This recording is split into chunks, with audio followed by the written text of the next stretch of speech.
অনেকেই ভালোবেসে দিনে ৩-৪ বার ইভেন ৫ বার পর্যন্ত ব্রাশ করে। আসলে দাঁত অনেক বেশি পরিমাণে ব্রাশ করলে দাঁত বিভিন্ন রকমের প্রবলেমে পড়তে পারে। চলুন আজকে জেনে নেওয়া যাক অতিরিক্ত ব্রাশ করলে দাঁত এবং মুখের কি ক্ষতি হতে পারে। প্রথম যেটি হতে পারে, অতিরিক্ত ব্রাশ করলে দাঁতের এনামেল ক্ষয় হয়ে যেতে পারে। দাঁতের এনামেল কোনটি? সাধারণত আমরা দাঁতের উপরিভাগে যে সাদা অংশটা দেখতে পাই, এটা বডির মধ্যে, এটা শরীরের মধ্যে সবচাইতে হার্ডেস্ট স্ট্রাকচার আমরা বলি। যদি অতিরিক্ত ব্রাশ করেন তাহলে এই এনামেলটি ক্ষয় হয়ে যাবে এবং আপনার দাঁতটি ধীরে ধীরে দুর্বল হয়ে যাবে।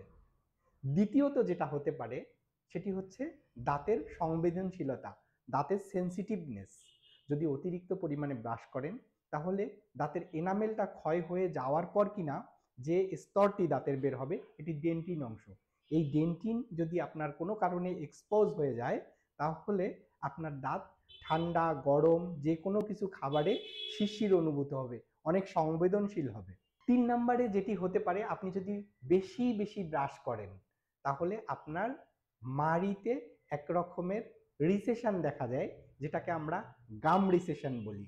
গাম রিসেশনও ঠিক করা সম্ভব, কিন্তু এই রিসেশন হলে যেটি হয় দাঁতটি অনেক লম্বাটে দেখায়, দাঁতের মাড়িটা ক্ষয় হয়ে যেতে পারে। আপনি যদি অনেক বার এবং বেশি সময় ধরে ব্রাশ করেন তাহলে আপনার দাঁতে এক রকমের দুর্বলতা দেখা দিতে পারে, এক রকমের ফাটল দেখা দিতে পারে, যেটিকে আমরা মেডিকেল টার্মে বলি ক্র্যাক টুথ সিনড্রোম।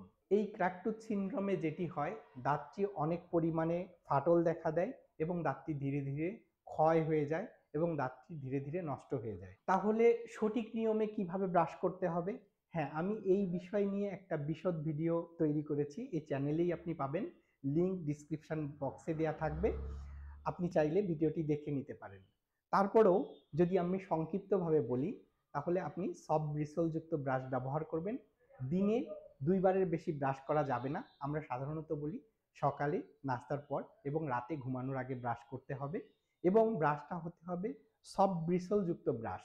আপনি ব্রাশ করতে গিয়ে কোনো রকমের সমস্যার সম্মুখীন হচ্ছেন কিনা কমেন্টে অবশ্যই জানাবেন। আজকের মতো এ পর্যন্তই।